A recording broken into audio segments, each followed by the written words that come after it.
This is the 2023 AFC East breakdown.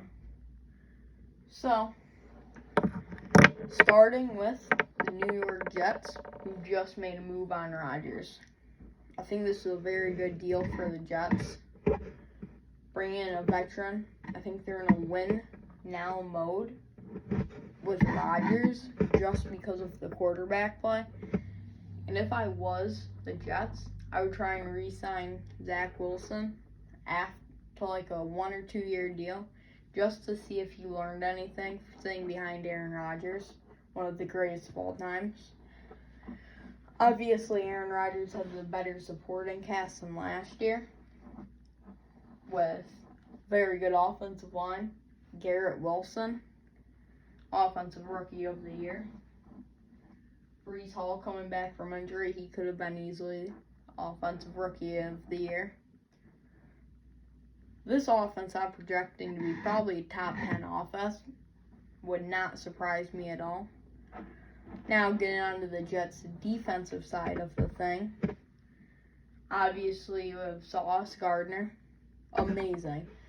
I would take him over Ramsey right now just because of age and talent right now. I think he has more talent than Ramsey does. He's obviously not playing as well as Ramsey right now. But I think I would take him over him just because of his potential. I mean, Defensive Rookie of the Year, All-Pro. What more can you ask for him really as a corner? Good, very good defense though, overall. Good D-line, Quinn Williams. He's a beast. So I could see the Jets making a deep playoff run in. It would not surprise me. Now, getting into the New England Patriots. This is a very interesting team to talk about right here. Because with Bill Belichick, you're almost guaranteed 7 wins. Because he's the greatest coach of all time. I think Brady helped him a lot. And he helped Brady a lot. But, getting out of the Brady, with their offense, I think it will definitely not be as bad as last year with the firing of Matt Patricia and hiring Bill O'Brien. Because that will definitely be an improvement for Mac Jones, who had a pretty good rookie year, and I'm not giving up on him yet.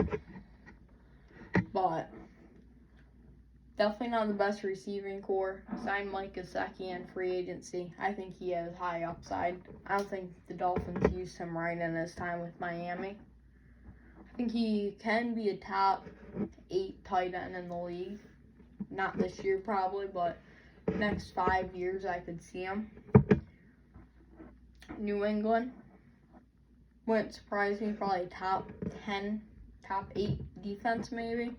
Matthew Judon, obviously. Kyle Duggar. Very good defensive unit. It's definitely going to be hard to pass the ball for every team in the NFL on the Dolphins, which we are getting into now. So, the Dolphins' big splash in free agency was obviously the Jalen Ramsey signing, or trade. They got him for really nothing, that's why I said signing. 3rd round pick in a bag of Doritos. So, it's going to be very scary to pass the ball on that team, because their corners are going to be absolutely locked down. I don't see a way in passing it on them. Obviously, they didn't have a 1st round pick because tampering with Tom Brady and Sean Payton. But I could see them winning the division. I don't think they will. I think they will go to the Bills. But I think the Dolphins season really rides on the health of Tua. I mean, he almost retired, so I don't know how much longer he can play in this league for. I don't think it will be that much longer if he is taking these hits every year and getting 1 or 2 concussions a year. This is going to be very unhealthy for him. really sad, but Tua's health is really the Dolphins' entire season. If he plays good, or not even if he's healthy, they're going to be good. If he's out, there's a shot with Mike White, but I don't think that shot is that big. I don't think there's that good of a shot, but this season really rides on Tua's health. That's really it. It's definitely going to be dangerous trying to cover Tyreek and Jalen Waddle. But getting into the Bills side of things, I think there's a chance that Kyler Elam, the Bills' first-round draft pick from last year, takes a step up. Obviously, I don't think he'll outplay Tre'Davious White, because Tre'Davious White is a very good cornerback coming back from an ACL injury.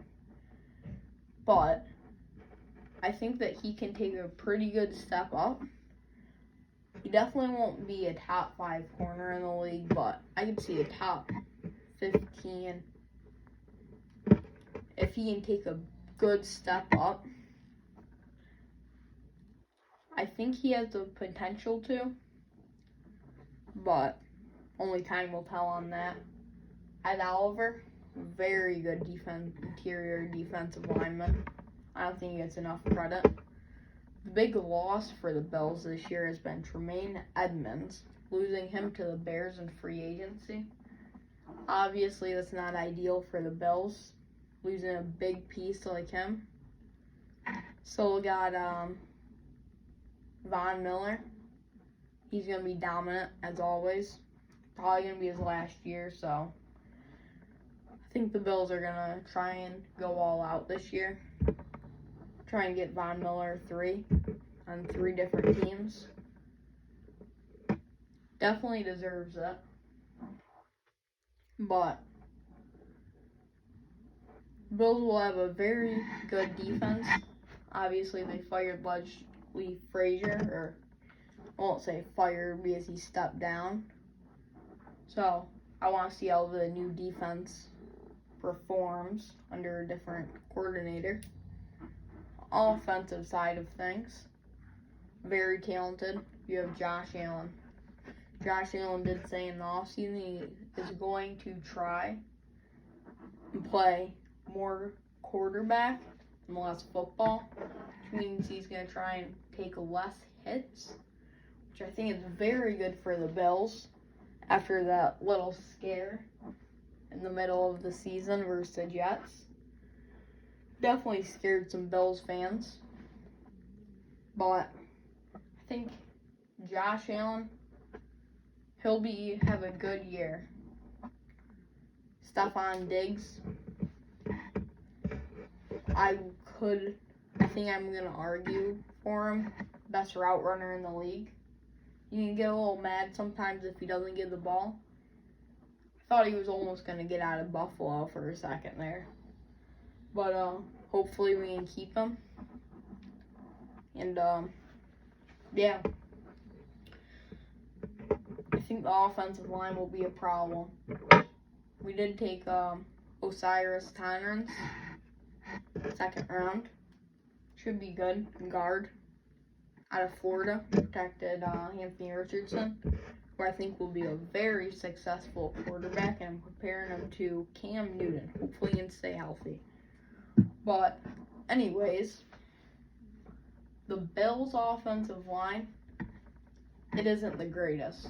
I think I could argue for it. And I think the reason people think it's better than it is because it doesn't say it takes lots of sacks, because Josh Allen is an improviser. So he scrambles around, doesn't take as many sacks. That can lead into risky passes down the field, which can result in turnovers, which can lose games. Oh, my final record for all of these teams are, and 4th place, New England Patriots, 7 wins. I think the division is too good for them to do more. Maybe 8 wins. Definitely won't make playoffs with this division. Now, we got the Jets. I will say probably 10, 11 wins. Now, Dolphins. Probably 11 wins, but they'll win against the Jets, so they'll be up there. Bills, 12 wins. That's my AFC East breakdown. Make sure to like and subscribe if you want to, because I don't care.